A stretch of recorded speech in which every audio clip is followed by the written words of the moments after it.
Hello, everyone. I am Morgan McMichael. I am one of our Turning Point USA contributors, and I have the honor of introducing one of my friends, New York Times bestselling author and North Korean defector, Yeonmi Park. Darkest place in the world, North Korea, is unimaginable. I'm fighting for America because there are so many people they want to destroy this country stand up for freedom. I hope you can join me to fight for America.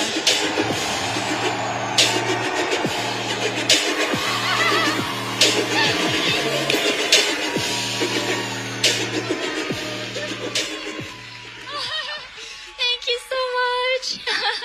This is Yeonmi Park, everybody. Thank you. I was going to say I might be the first North Korean ever been to San Antonio, Texas. I think you're right. Yeah.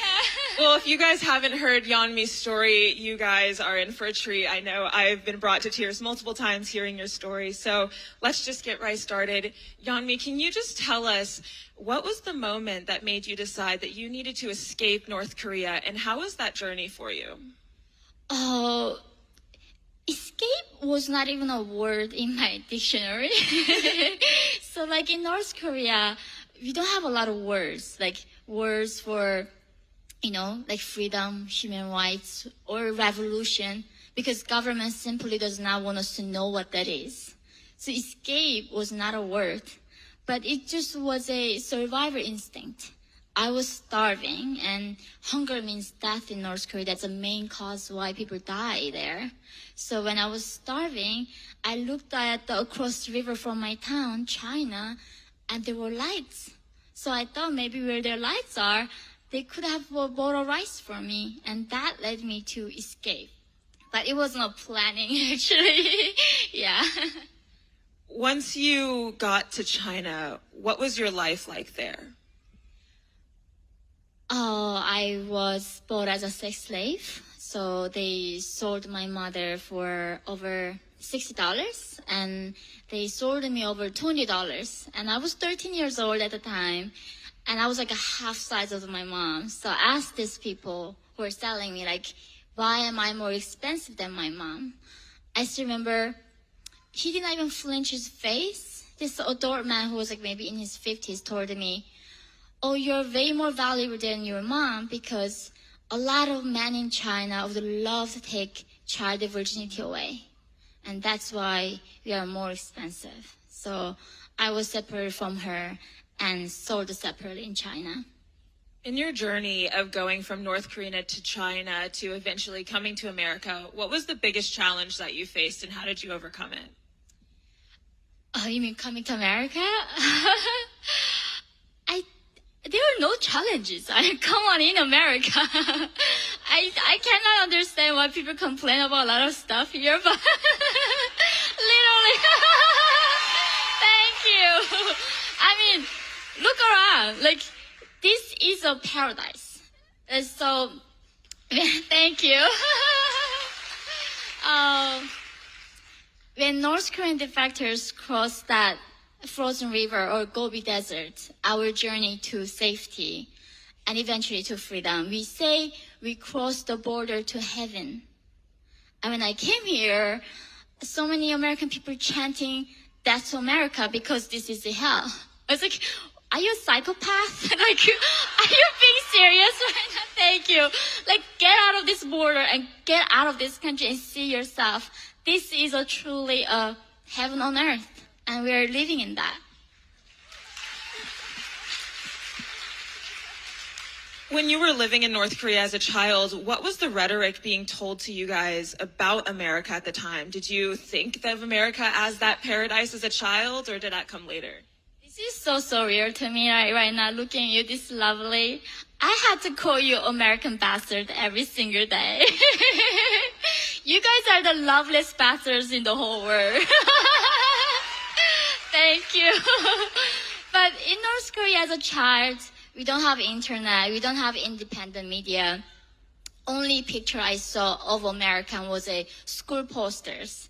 that show that like Americans are cold-blooded reptiles, we're monsters, not even human beings. So I thought Americans was that. I never knew you guys were this lovely. So now I'm like American myself. So North Koreans would call me a bastard now. You went to Columbia University. I know this year we've seen a lot of protests happening at Columbia, other Ivy League schools. You speak at other schools. What was your thought when you came to America and you saw Americans wanting death to America and they're promoting these ideologies of communism and Marxism on campus? Was that even fathomable to you? It was not fathomable because in America, unlike North Korea, you have a freedom of movement. So if you truly believe that you're oppressed, you can take a ticket and go to North Korea to a socialist state, right? Thank you. You don't have to cross the river or the Gobi Desert, unlike me, to find freedom. So that was confusing to me. Like, why these people feel so oppressed and hated this country so much and still here and not leaving. But then not only that, I realized how they became, in some sense, became worse than North Korea. So for instance, North Korea at least still knows what woman is. And I call Colombia. This supposedly one of the smartest kids in the whole world does not know what woman is. And the another part that really shocked me and reminded of North Korea is my professors were saying, math is racist. Math is made up by white people to control minority. And this is the exact same lesson I remember receiving from my teacher. Like my teacher in North Korea one day asked, what is 1 + 1? What's 1 + 1, guys? Awesome, you're smart. I said 2, and my teacher said, that's wrong. If you add 1 drop of water to another drop of water, what does it become? It becomes a bigger one. That's how Kim Jong-il proved that math is made up by white people to control minority. This nonsense was being taught in the 21st century in New York City, where there's a Wall Street, where they're supposed to know math. And that's when I thought the destruction began, that we are in a path to become like North Korea if we do not stop. How long do you think America has before we can become a communist regime? Do you think that America can become a communist regime? It totally can. I mean, this time, witnessing the indictment of President Trump, that really woke me up. How many institutions were captured by this evil ideology. Now, I cannot imagine he got indicted for that. Literally, I'm donating right now. Thank you, yeah. I never said this publicly. I think that was a really point for me, how quickly a country can slip away. And I think that was the last thing for me to realize we do not have that much time left. I know in your new book, While Time Remains, you discuss the tyrannical differences between America, North Korea, and other regimes. What kind of hypocrisies do you see that are happening in America right now? It's very similar, right? Like, can you guys believe that when I was in North Korea, I truly, genuinely believe that my dear leader Kim Jong-il, Kim Il-sung was starving just like us. Literally, somebody had to teach me that he was fat. Because I did not know how to think critically. Like, I was telling them, like, my dear leaders were starving. It's like, why are you talking about he's the fattest guy in North Korea? And I was like, what do you mean, right? Just like that, when I came to America, the American elite, like Hillary Clinton, or like Michelle Obama, Oprah Winfrey, they say how they're oppressed. I'm like, you are the richest, most famous woman in the whole world. How are you oppressed because of your skin color, right? Just like that, American elite are also doing the reverse brainwashing to make us somehow believe that they are also part of this struggle. And that's what exactly North Korea, that the elite does. They say, we suffer for you guys, and you should be grateful for our sacrifice for you. And now I see the exact same rhetoric here. Yeah. You know, we see a lot of corruption within our American government systems, indoctrination happening to our next generation. I know in this audience we have a lot of young women, high school, college students who fear cancel culture. You were a student at Columbia. How was cancel culture for you? And what advice do you have for these young girls to go out and speak truth, to be pro-capitalism, to be anti-communism, and to spread truth within their communities? Oh, I think it's in a way, like being optimistic is like an irrelevant thing to me, because doing the right thing is what's important, right? So I don't think about getting canceled or too much about it. I didn't speak up because I was like worrying about what the consequences. I just thought in North Korea, I did not have freedom to even whisper. The very first thing my mother told me was, don't even whisper. She said, even birds and mice can hear you. If I said the one wrong word, it was going to 3 to 8 generations of my family along with me. And now in America, don't think about the cancel culture. We have a voice still. We still have time to speak up. So, thank you. I think that's so important because we have the freedom. We have our First Amendment. We have to uplift that and even amplify voices like yours. You're a mother. You have a son. And, we've been talking a lot about public education. Do you think it's safe for us to send our generation to public schools funded by the government? I think it comes down to self-government. It's the personal responsibility. If you do have to send your child to public school, I do hope you do the programming every night at home. I sent my son to a Catholic school. Even that, I'm paranoid. Like, hey, like, socialism sucks. Starting very early. And he complains about a lot of stuff. And I was like, is that a really big deal? Did somebody take your freedom away? You don't know. So, and he's already questioning, like, Mommy, what's freedom? So, starting early at home. Starting early at home. We see a lot of the Marxist and communist ideologies that are impacting our next generation and being funneled into these public schools. What do you think that we can do to have a more anti-communist rhetoric being put? I mean, I know at the schools that we both speak at, we will see communist clubs and Marxist clubs. What do you have to say to those people? To them it's simple, like the door is open, go away. Like go to North Korea or Venezuela, right? But thank you. But to me, it's unbelievable. I think that was the only problem that I found with capitalism. It creates so much prosperity. It solves so many problems for us that we don't have any problems anymore. And it becomes a problem when you don't have actual problem. And now you have to create problems for yourself in your head and then finding oppressions out of nowhere.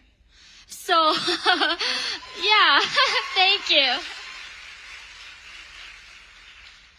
As a mother and being able to raise your son here in America, the greatest country in the world, I don't think a lot of people know what life looks like in North Korea. What would motherhood look like in North Korea?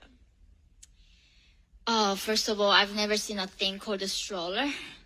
There's no such a thing called a formula. So a lot of North Korean women are malnourished. They cannot make breast milk. And when that happens, of course, child just dies because there's no formula. So it's motherhood is not even a thing. Like literally you have to work in the collective, farm until the moment you give birth. And right after baby's born, you have to work. When I come to America, they say like, oh, capitalism sucks. There's no maternity leave. Like, do you think it's in communism? There's no such a concept of even minor. Even at 5, I have to be working in the collective farm. Like North Korea, everybody is a revolutionary. Everybody needs to work for the government for free. You don't get paid for it. And here, there's so much luxury of being a mother. Like I was pregnant, I go to my doctor's appointment, and my doctor does this thing called like, are you depressed? Are you feeling okay? And I was like thinking, why she keep asking me this question? I was annoyed. And then I realized later there was something called postpartum depression. That's not a thing in North Korea. And also, by the way, menopause, puberty is not a thing. You don't get to act out during that time, right? And then the doctors keep asking me every time I go to doctors, like, now you're making me depressed. I did not even know that was an option to be depressed after childbirth. Now you keep reminding me I can't be depressed after this. So that's when I realized like overdoing it too much. Like it's great that we have compassion. We want to take care of people. But then we also kind of reminding people you're not might be as strong as you are. Right? Like most of people, like when I came to America writing my first book, they say, you have PTSD on me. You have to go see a therapist. And I was asking, like, what's a therapist? You know, you don't have word for PTSD in North Korea. And they somehow like thinking, why are you smiling? Why are you so normal? They expecting me almost like be a victim and not be a normal or capable person afterwards. So I do think we are in a little bit of overcorrection in that direction. We can come to a little bit middle, and humans are a lot stronger than we think. We can overcome so much. Thank you so much. When did you realize that freedom actually existed? Because you grew up, you didn't really know what freedom was coming to America. So when did you realize that freedom actually existed here? And what was the biggest shock coming to America? So freedom is actually a concept, a very radical concept. Human rights is also radical invention of something. When you're born, we did not just born with rights or human rights, right? The Constitution is giving that rights to us. That's why the Constitution is so important document.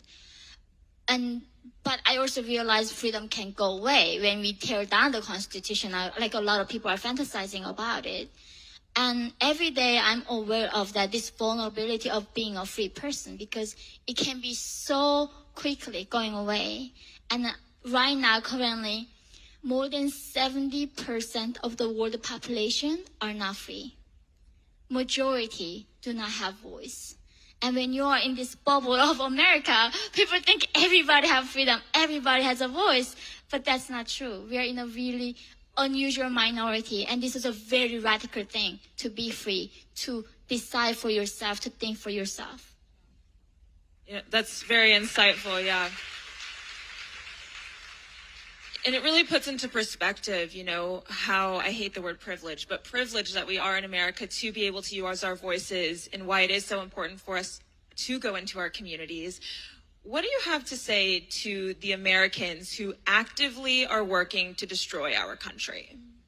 So this is where I really want to, like, I was wrong. I was also thinking the half of the country was determined to tear down this freak nation, right? I was like, why are they doing this? I don't understand. But what eventually made me realize, after going to almost all the states in America, Americans are wonderful people. In some sense, you guys are too nice. That's why you're so insecure about who you are. I keep apologizing, you know, like being white is not a crime. Obviously not. You should be so proud of who you are, what you have done for the humanity and our progress. But the people who are trying to destroy America are not the day American people, are the elites in the coast, like in San Francisco, in LA, in New York, in Washington, D.C. And even that, all New Yorkers are not bad. This American elite decide to divide Americans, because that means when people are divided, we are powerless. When we are powerless, they become powerful. That's how they can rule, and that's how they become dictators. Thank you. So, I love American people. We should never divide our country. This is the greatest nation on earth. And what we need to recognize, the elite, they're taking advantage of our vulnerability and making us going against each other. And we need to recognize that elite. And that is our enemy, not the people. Absolutely. You know, it's divided we fall, united we stand, and we have to continue to be united and standing. If there was one thing that you could just voice to the North Korean women, if you could just send one message to North Korea, unfiltered, what would it be? I love them, because in my life, entire time, nobody told me they loved me, because love is not a thing that North Koreans are allowed to learn. And I came here to free country, and I thought about what's the meaning of life, and it ultimately comes down to love. That's why Jesus Christ died for love, for us, right? Thank you. Thank you. It is the biggest crime against humanity when you deny love, that very basic love. And North Koreans have been deprived of that love for 80 years. So I want them to know that we love them. And I love you guys, so thank you so much. Thank you. I think we're done with that. You're wonderful. Thank you so much, Yeonmi, for coming and sharing your story and just talking about how we really need to unite as a country. You are such an inspiration, and if you guys have not read her book, you need to go pick up a copy. Thank you. And you're all my sisters.